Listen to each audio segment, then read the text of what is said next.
Alrighty, let's do some finger isolation exercises. So we're going to work on isolating each finger by lifting it and setting it down.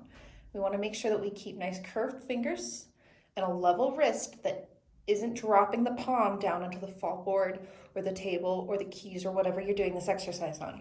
So let's begin by working for a proper hand shape. So I want a nice flat wrist and I want curved fingers. So nothing bent back like that, no straight fingers and no palm flat on my surface. So let's find those curved fingers and a flat wrist. And now let's isolate each finger. We want to make sure that we keep our hand and our fingers relaxed as we do this exercise. So let's start nice and easy. We're always going to start with the thumb. We're going to lift and set down. Good. Let's do it again. Lift and set down. Notice that my other fingers don't rise with my thumb. Now let's do finger two. Lift and set down. Make sure to keep those other fingers down. Lift and set down. Good. Mental note to relax your hand. Now finger three. Lift and set down. Lift and set down. Once again, relax your hand. Lift finger four. This is the hardest. And set it down. You don't have to lift it super far. One more time. Lift and set down. Now ready, finger five, lift and set down, lift and set down. Beautiful. Check your hand position again. Make sure that you have a flat wrist and make sure that your fingers are curved and relaxed and pressing on your fingertips. Beautiful. Let's do the other hand. I'm going to keep the same hand up for reference, but you go ahead and use your other hand. If you started with your right hand, do your left. If you started with your left hand, do your right. So now once again, check your hand position. Make sure that you have a flat wrist, curved fingers, no bending back, right? We want to play on our fingertips and make sure that your hand is nice and relaxed. Now let's go and do our finger exercise. Once again, starting with finger one, we're going to lift, keeping the other fingers down and set down. Lift and set down. Relax your hand, lift and set down. Finger two. We're lifting finger two and setting it down. Now we move on to finger three. Mental note to relax your hand. Lift finger three and set it down. Lift finger three and set it down. Let's move on to finger four. Relax that hand. Lift finger four just a little bit and set it down. Lift finger four and set it down. Last one, finger five. Lift and set it down. Lift and set it down. Beautiful. Let's add an extension real fast. So let's remember that when we play on the piano, we want to make sure that our fingers 2, 3, 4, and technically 5 are back between our black keys, or they're on them if they're playing black keys. But when we're playing white keys, we want to make sure those 4 fingers are back between our black keys behind that imaginary line where the black keys and the white keys meet. Our thumb is going to rest in the middle of the front white keys. So we're going to imagine that we have this line here between our thumb and our other fingers. Now you can use a pen, you can use a pencil. I have a Crayola marker here to help me. And I'm going to set my thumb behind it and my other fingers in front of it.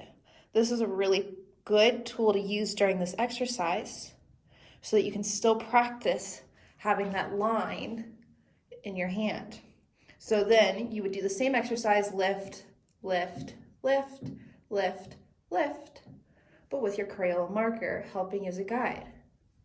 Let's move on to another extension.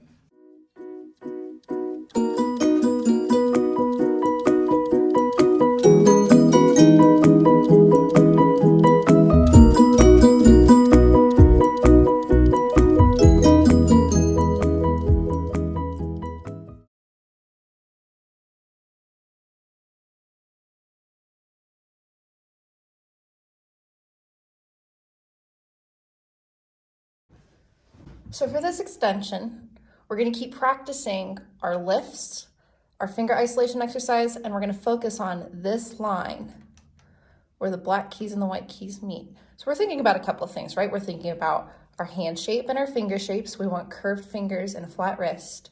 We're thinking about our finger placement on the keyboard. So we want our 2, 3, 4, and 5 back between the black keys. and then our finger 1 right here in the middle of this white key area. We're also going to be focusing on that finger isolation, so relaxing as we lift and making sure the other fingers don't rise with the finger that we're lifting. So let's practice on F, G, A, B, and C around our 3 black keys. So I'm going to have my 2, 3, 4, and 5 back somewhere in the middle towards the front of our black keys, behind this imaginary line here. And then I'm going to have my thumb in the middle of my white key. Now we're not going to press the keys. We're going to keep our hand nice and relaxed with a flat wrist. You can't see it, but I do have a flat wrist. And make sure that your palm is not falling onto the keys or falling onto this wooden part down here. So now we're going to do the same exercise. Just keep your fingers where they are. Ready? You're going to lift your thumb and set it down. Lift your thumb, set it down. Now lift finger 2 and set it down. Make sure to relax your other fingers and keep the other fingers down as you lift. Now lift finger 2 again, set it down. We'll move on to finger 3, relax your other fingers. Lift and set it down.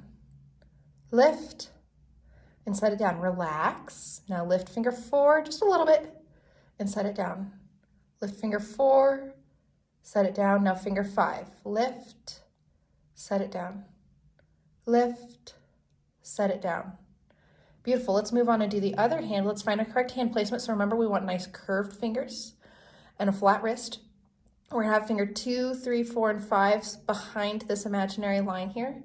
And finger 1 is back in the middle of this white key. So find your hand position. Good. And remember to relax your hand and keep the other fingers down as we play and lift our other fingers. So don't press the keys. Ready? We're going to lift finger 1 and set it down. Lift finger 1 and set it down. Move on to finger 2, mental note to relax. Lift finger 2 and set it down. Lift finger 2 and set it down. Finger 3, relax your hand. Lift finger 3 and set it down. Lift finger 3 and set it down. Relax your hand. Now lift finger 4 just a little bit and set it down. Lift finger 4, set it down. Moving on to finger 5, relax that hand, keep your wrist up. Lift finger 5, set it down. Lift finger 5 and set it down. Beautiful.